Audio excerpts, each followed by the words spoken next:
How you doing? This is Rev May. Glad to have you at my channel today. Hope everything's going well with you. God is good. If you have a chance, bottom right hand corner, subscribe button, or at the end of the video there'll be a round picture of me and another video. If you hit on that round one, if you could give me a thumbs up and subscribe, it'll help me get this pushed out to other folks.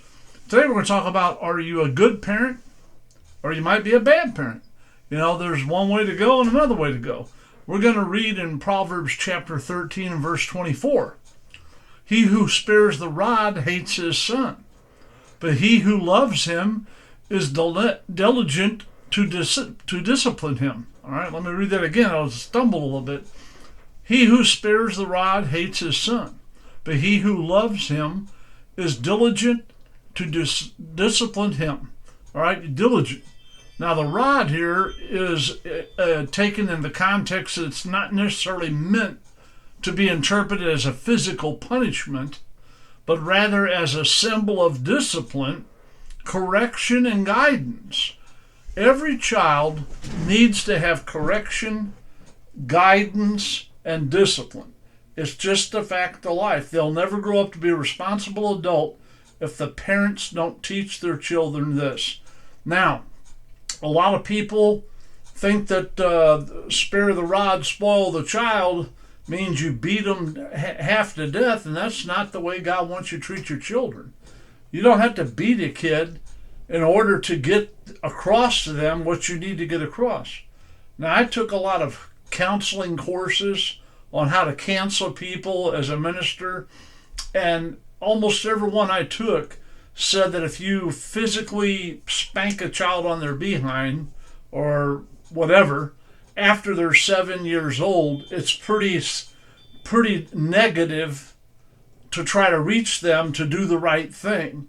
That, you know, when a child's 2 or 3 years old and they keep knocking dishes off the table, you take your little hand and go, no, no, no, like that. Don't do that. You know, that's fine. But you don't have to waylay the kid and put whelps on them to make a point. You're not a good parent if you're doing that, and you are not going to, God's not going to like that. He don't want you to beat your kids up, and that's not what people should do. So spare the royal rod and spoil the child does not necessarily mean that you're going to beat the kid with a rod. You know, come on, get real here. You say, well, my father took a switch and he beat me with it. Okay, well, he shouldn't have done that. Are you going to carry it on to the next generation? Or if you didn't like it, put a stop to it. It stops here with me. I'm not going to do that with my kids. Why? Because it's counterproductive. All right? It's not easy for a parent who loves their child to hand out punishment. When your parents tell you, I never understood until I became a parent. My parents told me, this hurts me more than it hurts you. And I'm not talking about spanking, correction. My father was good at correcting, and so was my mother. And so when I was a child, they'd spank me on my behind when I was 5, 6 years old. And Mom even did the hand thing when I was 2 and 3 and 4. She didn't want me to burn my hand on the stove. And she'd say, no, don't get near that stove. Put your hand down and do that, you know. You say, oh, let the kid burn his hand. If he does, he won't do it again. Ha, ha, ha, ha. No, that's not the way you do with children. That's not the way God intended. You're not going to be a good parent to do that. Punishment should be because they've done something wrong, and it should be fair and honest. We should nurture and guide our child to make right decisions, to do right things. In order to be a good parent, you must take the responsibility that God has given you to take care of your child, and we should nurture them and give them guidance to our children between what is right and what is wrong. Many times in my life, now I'm not bragging about me, but I know about me, I don't know about you. Many times in my life I've had people say this to me, were you in the military? I said, no, why? Everything's yes sir, no sir, yes ma'am, no ma'am. It's the way I was raised. My parents said when you speak to older adults, you yes sir, no sir, yes ma'am, no ma'am. And I even had, when I filled out my paperwork at the federal building when I turned 18 for the draft. You know, we got a letter in the mail. You had to go down and register for the draft. And I went down there. The sergeant that came out put us in different groups, sent some here to do this and that and all this. And he asked me, he said, May, Randy, come down front. So I went down front. And he said, and he hands me this paper I just filled out. He said, I need your legal name that's on your birth certificate. I said, that's it. It's not Randall? No. It's not Rudolph? No. No, sir, it's not. It says Randy N. May. That's my legal name. My parents were going to call me Randy, so they named me Randy. Okay, well, then this matches your birth certificate. Yes, sir, it sure does. All right, well, have a seat. I'll call you back in a minute. So I said, yes, sir. Went and sit down. Then when he said, holler my name again, May, Randy. I said, yes, sir. He said, approach me. Come on up front. I went up front, and he asked me some more questions and this and that. And I said, yes, sir, no, sir. And he goes, is your father in the military? I said, no, sir. He goes, what's all this, yes, sir, no, sir? I said, that's the way I was raised. He said, well, if you do get in the military, you won't have a problem. He goes, that's the way to talk to people. Your parents have done a good job. He said, go on, have a seat. I'll be with you. So I went and sat down. Why? Because that's the way I was raised. And you need to raise your children to be respectful to other people. You should love them, but in order to build character and development of your children, you must give discipline to your children. But you shouldn't like it. All right? When I had to disappoint my kids, it killed me. I didn't like telling my kids they couldn't do something. It didn't sit well with me. I didn't like it. When I was a kid, things were a lot different than today. We didn't have computers, of course. We had no internet, of course. We didn't have no phones that you went around and carried. The phones were on the wall, and you took the phone off and stretched the cord in another room so you could talk to your girlfriend without your mom and dad hearing what you was saying. Or, as my sister used to, go in the bathroom and close the door on the cord and talk in there. We didn't have that. So we were raised a lot different than children are today. But we were still raised to have manners, to say yes, sir, no, sir, and to treat people with respect, all right? And you learn to respect people.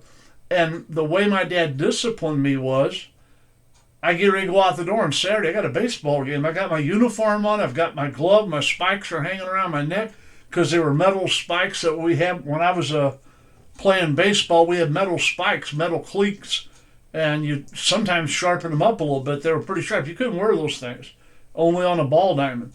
And so I was going to do. My dad goes, son, hold on. Your mom told you to take that trash out and to haul that can to the back of the fence back there. You haven't done it. She asked you to go get the paper out of the yard. You're not going to the ball game till you do it. Wow. He got my attention real quick because I love playing baseball. And I played on a team with all the kids I grew up with in the neighborhood. We were all friends. So, man, I had to run lickety-split and do what I was supposed to do. Why? Because my dad taught me discipline. Then when it was done, I said, is there anything else, Dad?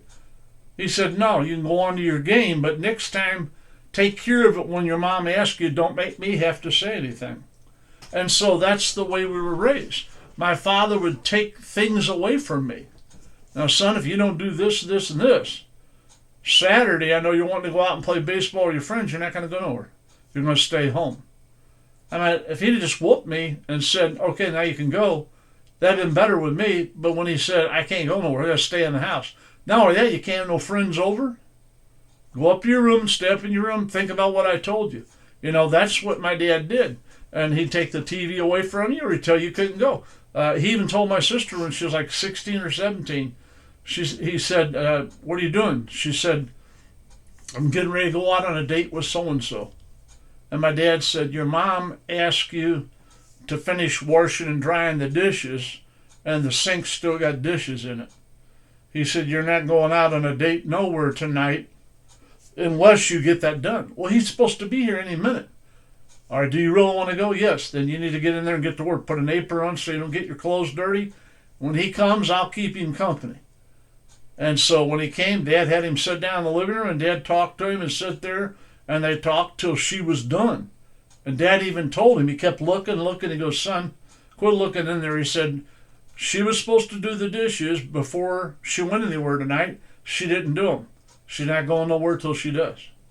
Oh, okay. He said, I think she had one guy even offered to dry. My dad goes, if you want to do that, it'll get her out here faster. He goes, go on. He went in the kitchen and dried. She washed, he dried. So dad was pretty much that way. My mother was a little more aggressive than that. She was more hands-on. I don't mean she beat you or abused you. I'm not implying that at all. But my mom was a little different technique. But we knew how to work my dad and we knew how to work my mom. You can only work them a certain way. My father would take things away from me, and he would teach me right from wrong and get me to do things. My parents taking away a baseball from me was almost as bad as taking my allowance away from me. I mean, my dad gave me 50 cents a week allowance when I was a kid, and I know kids today would laugh a lot about it. A half a dollar, Benjamin Franklin, half a dollar, but you could buy a ball of pop for 10 cents. You could get a pack of Twinkies or Suzy Q's for 10 cents. They had all sorts of candy, a penny a piece. And they had the pretzel rods, which were about a foot long, maybe 10 or 12 inches long, and about that big around. And they were a penny a piece for a long time. They finally went up to 2 cents. We thought we were getting stabbed in the heart when they did that. So 50 cents went a long way. If I wanted more than that, I had to do some chores and do other things to hustle and make money. Why? Sending me to my room and not being able to play really took a lot out of me. Now, kids in this day and age, I guess the best way to affect them would be take their phone away from them. All right? Because you take their phone away from them, they're lost. You ought to, when I'm out of Walmart, you know how many, mostly young people, not all. The other day I had a woman that was probably in her mid-50s, and she's coming right at me, and I've got my cart, and she keeps getting closer and closer, and she's looking down her phone, doing this, and she's talking while she's doing it. And I thought, I'm not going to holler anymore. I've done hollered at 3 or 4 people. Look up, you're going to walk into me. She walked right into my cart. Then she looked at me like, you didn't see me? And when she gave me that look, I said, excuse me, I'm sorry. I said, you should have been looking up where you were walking. She said, didn't you see me? I said, yeah, I did. Well, why didn't you say something? I did. I say, when you ran into my cart, I said, you ought to be looking up. You might want to look up once in a while if you're going to walk through around the store.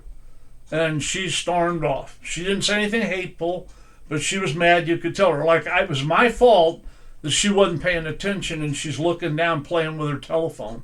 I mean, once in a while you got to pull your head up away from the phone and take a look around if you're going to be out in public walking around.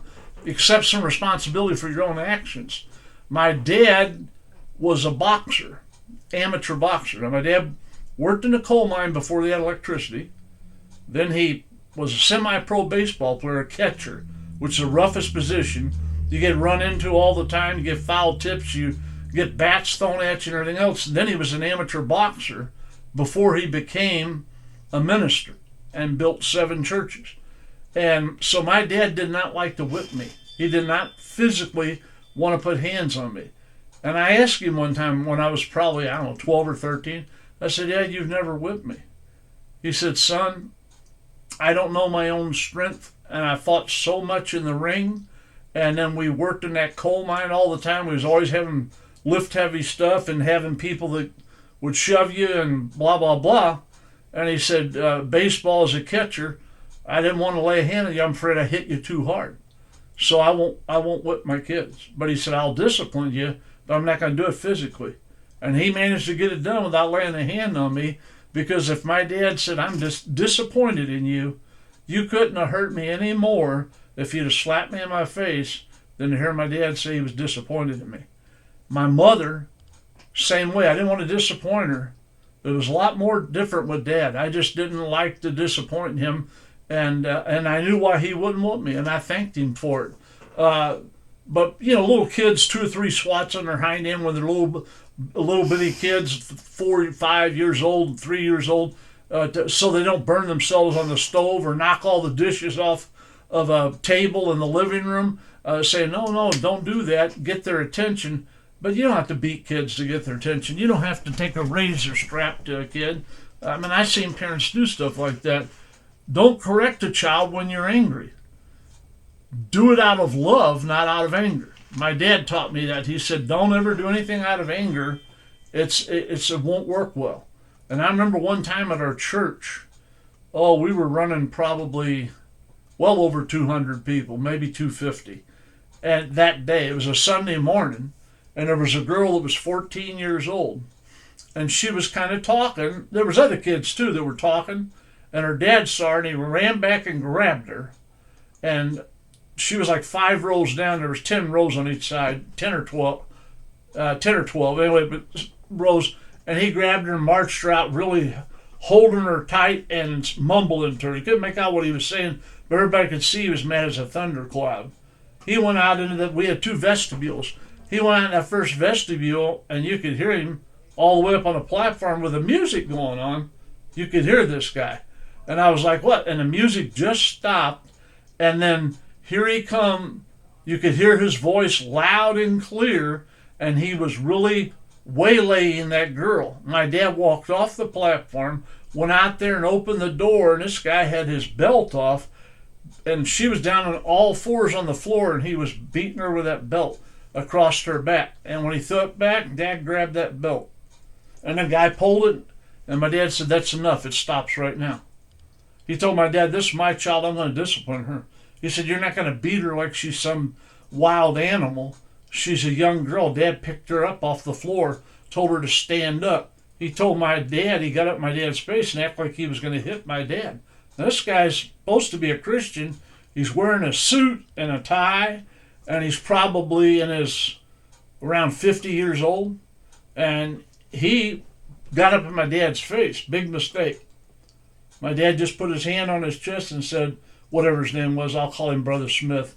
Brother Smith, you need to back off, all right? Don't get up in my face like that. You're not going to beat your daughter with a belt like that. Not here, you're not going to do it. He said, well, I'll take her home. He said, well, if you put whelps all over and I find out about it, I'll call the law. He said, you can correct her. You can tell her she shouldn't have been talking. There was other girls talking. Tell them you shouldn't be talking. Come over here and sit with me. There's ways of handling it. But screaming so loud that everyone in the church can hear you interrupting a service, not only that, you're hurting your daughter physically. You could embarrass her enough just walking her out. So Dad put a stop to it. He didn't like people that abuse teenagers and children. And he put a stop to it. And it was a good thing he did. And then other people came out after church, and he was still there. His wife never came out.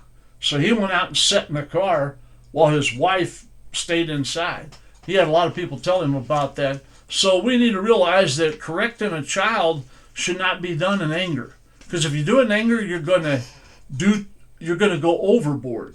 Where if you was going to hit a kid 4 or 5 years old on their hind end 2 or 3 times and say don't do that, or on their hand say don't do that, if you're angry and out of hand, you may hurt them. You may do way too much. Don't correct kids out of anger. And when they get past 7 years old, 8 years old, it's counterproductive to whip a child. I know that people will say, oh, my dad used to whoop me really bad and he'd take me behind the house and all that. Don't make it right. Don't make it right. I've seen a lot of people who was raised perfectly and they lived a good life and they're good people who was never whooped. So, spare the rod, spoil the child. It's talking about correcting the child and doing it out of love. It's not talking about taking a rod and just beating the snot out of them. Don't be afraid to discipline your child. Just do it out of love and do it the way God wants it done. Proverbs 29:15 says, the rod and reproof give wisdom, but a child who gets his own way brings shame to his mother. All right? So you need to correct children when they're wrong and let them know that they're wrong, or it'll bring shame upon their mother. All right? But a child needs to be corrected with wisdom and with love. Reproof and give wisdom. Here is why you're being punished, and this is why I'm doing it. All right? You need to gain some wisdom from this. Don't do this. When somebody comes and says, get in the car and go with me, and they're a friend of yours, and you're supposed to be on your way home, and you disappear, that's not wisdom, and I can't have it happen. So, you're not going nowhere tonight, or I'm taking this away from you or that or whatever, so it doesn't happen again. So they will act out in front of others sometimes, but you can handle it without being a wild person and hooping and hollering and making a big mess. All right? Ephesians 6:4 says, fathers, Do not provoke your children to anger, but bring them up in the discipline and instruction of the Lord. Bring them up with discipline, instruction in the Lord. This is where you're supposed to bring them up. Train them up the right way. Teach them what about right and wrong. Like my parents taught me, yes sir, no sir, yes ma'am, no ma'am. Teach and train your child. That's your job, is to teach them. Don't allow them to do things they shouldn't do. Don't provoke your children to anger and get them mad, get up and scream in their face and everything else. Then they feel like they got to raise their voice to try to match you, trying to explain what they were going to do. You need to allow children to express themselves. I've seen people that jump all over their kids and just lay into them physically, not physically, but with their mouth, verbally, and won't give them a chance to explain, won't let them say nothing. All right, that's not the way to do things. You can't discipline a child that way. You have to allow them. It's like going to court. When the prosecution gets done, you think, how in the world was that person on the street? They ought to hang him. Then when you hear the defense, you say, oh my Lord, why'd they even charge him? He didn't even do wrong. He got railroaded, all right? Same way with your kid. If you scream and holler and get up in their face and you won't allow them to speak or say anything or explain themselves, you might as well say, we're going to give you a fair trial before we hang you. I mean, we need to be better at that. The Lord wants you to train up a child and to teach them with the wisdom of the Lord. It's not easy being a parent this day. And sometimes it's really hard because the kids are more active. More children drive. When I was young, I would say one of my when I say close friends, we'll just take the guys I played ball with, probably about 15 to 20 guys. 15 to 20 guys lived in the neighborhood. I think one of them had a car. That was it. We rode bicycles and walked everywhere. Now you drive by somebody's house, they got 4 teenagers that are still living at home. You got 6 vehicles sitting in the driveway.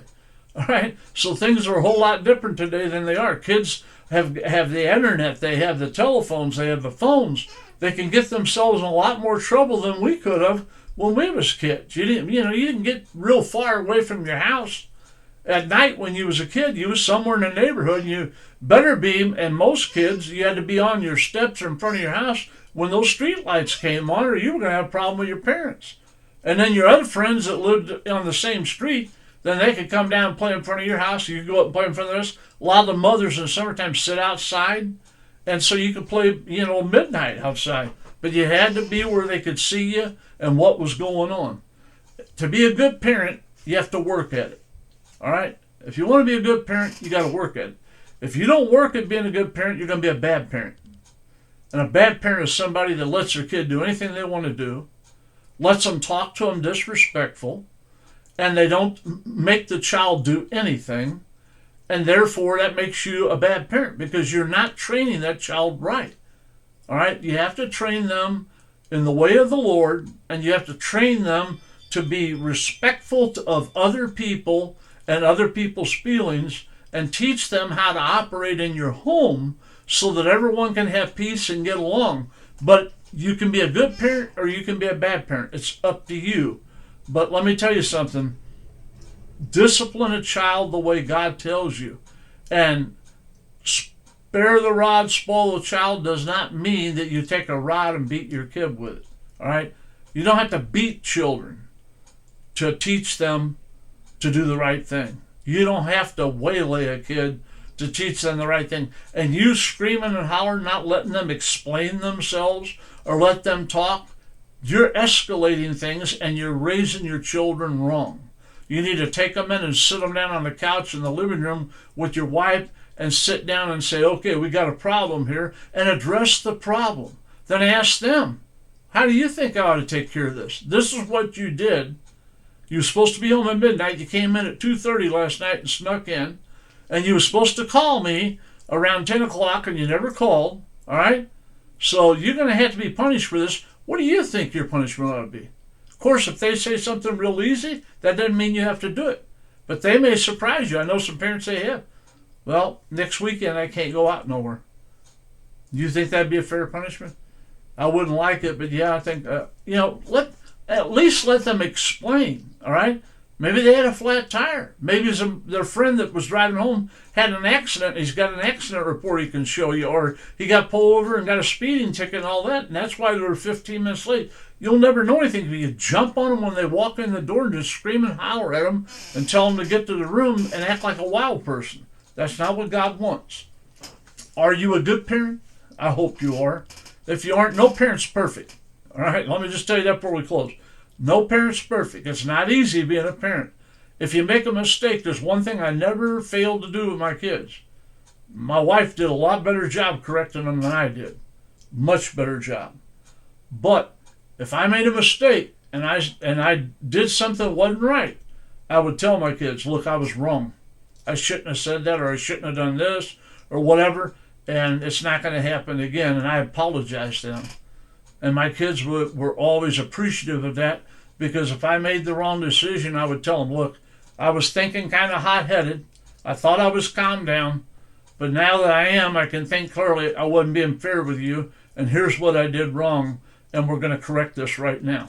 Why? Because be man enough and woman enough to realize that you're not perfect, and if you're not doing things right with your child on some kind of correction, admit it. Tell them. They'll love you for it. They'll respect you for it. Be respectful to them. They'll be respectful to you. But try to do it in ways that will reach them, like kids this day and age, losing your phone, not leaving the house, not getting on the internet. Boy, that's big punishment to them. So I love you. God loves you. Hope you got something out of it. Thank you for your time this time. Till next time, do me a favor before I sign off. My picture on the bottom, click on there, give me a thumbs up, and subscribe to the page so other people can see it. You'll be helping me spread the gospel. Thank you for your time this time. Till next time, Old Rev May signing off. You have a wonderful day, and God bless you.